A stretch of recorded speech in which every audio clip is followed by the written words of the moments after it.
मराठा विद्या प्रसारक समाज नाशिक संचलित KRT arts, BH commerce and AM science college Nashik Hindi विभाग की ओर से आप सबका स्वागत है। MA भाग 1 विषय हिंदी पत्रकारिता। विद्यार्थियों, आज हमें फीचर लेखन के अंतर्गत सामग्री संकलन का परिचय कर लेना है। विद्यार्थियों, तुम लोगों ने इसके पूर्व फीचर लेखन की परिभाषा और अवधारणा को यहाँ समझ लिया। अब हमें यहाँ फीचर लेखन के लिए कौन कौन सी सामग्री की आवश्यकता होती है जिससे उत्कृष्ट फीचर लेखन यहाँ तैयार होता है, उस दृष्टि से यहाँ कहा जाए तो फीचर लेखन एक विशिष्ट कला है। यह विशिष्ट कला यहाँ फीचर लेखक पर निर्भर करती है। आजकल जैसे अनेक प्रकार के विषयों पर फीचर लेखन किया जा सकता है, जिसमें जिज्ञासा को जगाने वाला विषय होना चाहिए अथवा वो वैचारिक दृष्टि से उत्तेजक होना चाहिए। इस दृष्टि से अनेक प्रकार से जो फीचर लेखन है वह किया जा सकता है। इसके लिए यहाँ उसके लिए विषय चयन और सामग्री संकलन बहुत महत्वपूर्ण है। कारण ये विधा सृजनात्मक साहित्य की तरह घटनाओं के स्थितियों के पार की संवेदना को उभारती है। अपने लालित्य के कारण पाठक को आकर्षित करती है। विचारों भावों के संयोजन से नया संसार निर्माण करती है और उसे पढ़ने के लिए उद्वेलित, आनंदित और प्रेरित करती है। इसी के साथ जीवन की अनेक प्रकार की जो जानकारी है उसकी सूचना देती है। इसलिए फीचर लेखन को किसी सीमा में नहीं बांधा जा सकता। इस विधा के लिए जो सामग्री है वो सामग्री हर कहीं उपलब्ध हो सकती है, लेकिन यह एकांत में बैठकर लिखने की चीज़ नहीं है, बल्कि इसके लिए बाहर निकलना आवश्यक है। स्थितियों से टकराना और उन्हें जीना आवश्यक है। न यह तुरंत फुरत लेखन है, न समाचारों की तरह चटपटा या नीरस सूचनात्मक गद्य खंड है। यह साहित्य की तरह केवल मनोरंजक, कल्पनात्मक, रसात्मक या प्रज्ञात्मक,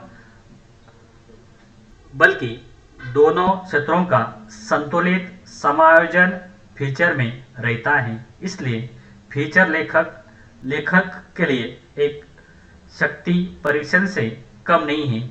इसलिए यहाँ जो फीचर की मूल विषय वस्तु है उसके प्रति यहाँ फीचर लेखक को प्रारंभ से जागरूक होना या उसका ज्ञान होना जरूरी है, तभी वह अच्छे फीचर का निर्माण कर सकता है। इसलिए सामग्री संकलन के लिए यहाँ फीचर लेखक को विषय वस्तु से निकटता स्थापित करनी होती है। फीचर लेखक को उन सभी स्थलों पर जहाँ से फीचर की सामग्री उपलब्ध हो सकती है या लेनी है वहाँ तक पूरी तैयारी के साथ जाना पड़ता है।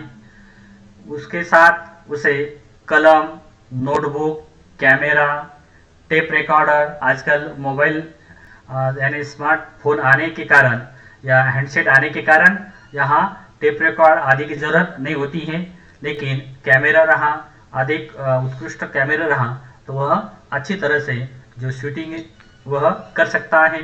इस दृष्टि से कैमरा आज बहुत आवश्यक है। आदि लेखक के सबसे विश्वसनीय उपकरण माने जाते हैं। केवल अपने निरीक्षण से काम नहीं चलता। लेखक को घटनाओं की सत्यता जानने, घटनाओं पर प्रतिक्रिया लेने, घटनाओं की तह तक पहुंचने के लिए अनेक लोगों से मिलना तथा बातचीत करनी पड़ती है। यानी एक दृष्टि से उसे खोजी पत्रकारिता को निभाना पड़ता है। खोजी पत्रकार जिस प्रकार यहाँ किसी विषय की तह तक जाता है, अपनी जान जोखिम में डालकर वह जो सत्य हैं वह सत्य बाहर निकालने का प्रयास करता है, उसी प्रकार किसी विषय की गहराई तक पहुंचकर उसे ये जो सामग्री संकलन है, ये सामग्री संकलन या फीचर लेखक को करना होता है। और कारण या उसके लिए अनंत विषय हैं, उसमें ऐतिहासिक, सामाजिक, सांस्कृतिक, आर्थिक पृष्ठभूमि के लिए फीचर लेखक को तत्कालीन समाज और साहित्य का गहन अध्ययन करना आवश्यक है। संदर्भों और कतरनों का सहारा लेना भी आवश्यक है। यानी किसी विषय के संदर्भ में समाचार पत्रों के जो कतरन हैं, समाचार हो, पत्रिकाएं हो या साहित्य हो या अन्य आज रेडियो है, टेलीविज़न है, तो उसकी जो कुछ पुरानी बातें हैं वह लेकर यहाँ उसे जो विषय हैं उस विषय की सामग्री संकलन के प्रति तैयारी के साथ जाना आवश्यक है। इस दृष्टि से फीचर लेखक को जिज्ञासु, तार्किक, सतर्क और व्यापक दृष्टिकोण वाला व्यक्ति होना चाहिए। और इसी के साथ यहाँ निडर या निर्भय और निष्पक्षपाती व्यक्ति भी यानी व्यक्तित्व भी आवश्यक है। इस दृष्टि से कोई यहाँ जो फीचर लेखक है वो फीचर लेखक जिस कार्य करता है तो वह फीचर लेखक अपने यहाँ श्रम साध्य जो है वो श्रम साध्य उसका सार्थक हो सकता है। इसलिए यहाँ जो 6 बातें दिखाई देती है कि फीचर लेखन एक विशिष्ट कला है, ये एक श्रम साध्य कार्य है। फीचर लेखन के लिए प्रतिभा, परिश्रम और अनुभव तीनों का विशिष्ट महत्व है। इस विधा के लिए सामग्री हर कहीं उपलब्ध रहती है, लेकिन उसे उस तक पहुंचना जरूरी है, उसकी गहराई तक पहुंचना जरूरी है।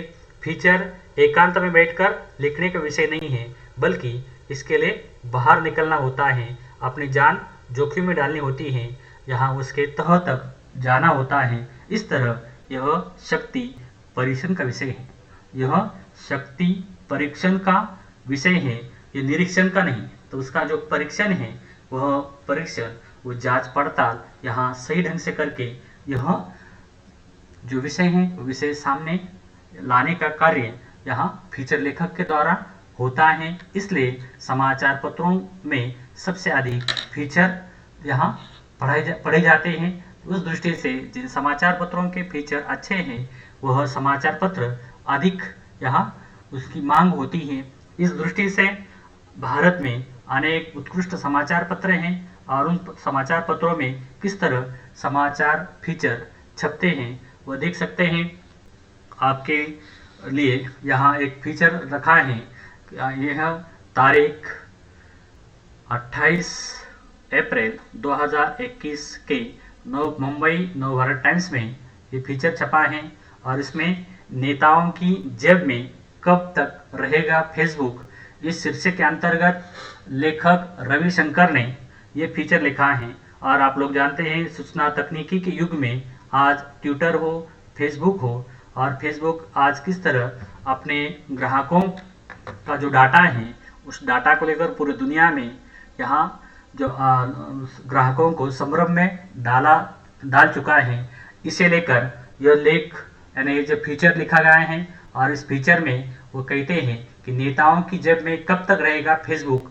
तो इस डाटा के माध्यम से यानी इस शीर्षक के माध्यम से ये लिखा गया है, इसकी प्रस्तावना यहाँ दी गई है। तो इन्विटेशन में पता चला कि फेसबुक ने अमीर देशों को प्रभावित करने के लिए गरीब, छोटे और गैर पश्चिमी देशों के नेताओं को अपने प्लेटफॉर्म का दुरुपयोग करने दिया। इस प्रकार इसकी जो प्रस्तावना है ये प्रस्तावना रखी है और उसके बाद विवेचन विश्लेषण किया गया है कि पूरी दुनिया के जो देश है इसमें यूरोप और अमेरिका को छोड़कर अन्य जो देश है वहाँ के नेताओं को किस तरह इसने काबू में कर लिया है।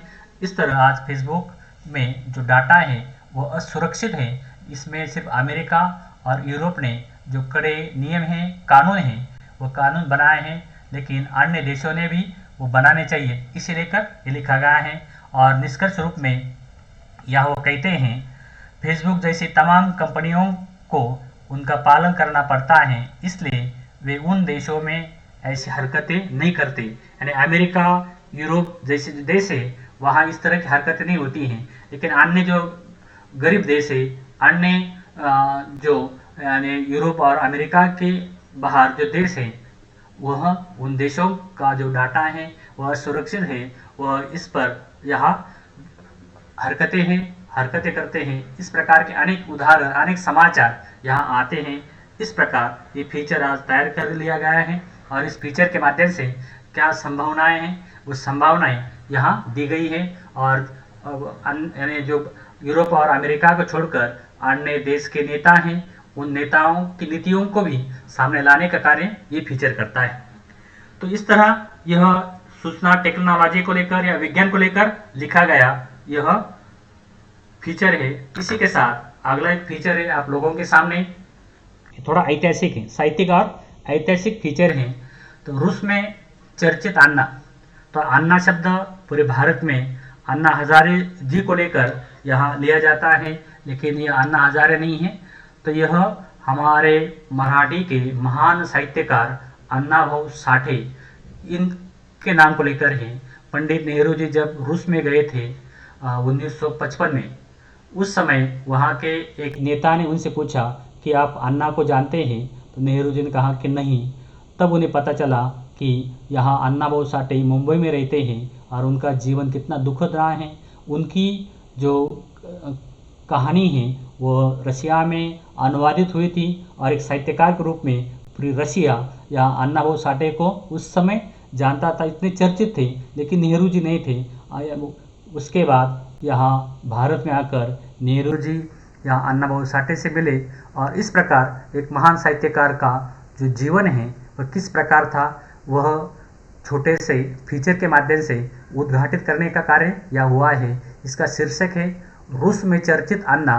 यहाँ उसकी प्रस्तावना दी गई है कि यहाँ नेहरू जी रूस में गए थे, बाद में वहाँ अण्णाभाऊ साठे के बारे में जो चर्चा हुई, उस चर्चा के माध्यम से उसका विवेचन विश्लेषण किया गया है और निष्कर्ष रूप में कहा गया है कि इसके बाद साठे ने माय जर्नी टू रशिया जैसा बेहतरीन ट्रैवलॉग लिखा जो आज भी प्रसिद्ध है। यानी नेहरू जी भारत आए और उसके बाद अण्णाभाऊ साठे जी को रूस यहाँ भेजा गया और उस यात्रा में जो कुछ उन्होंने अनुभव किया उसे माय जर्नी टू रशिया इस नाम से उन्होंने लिखा।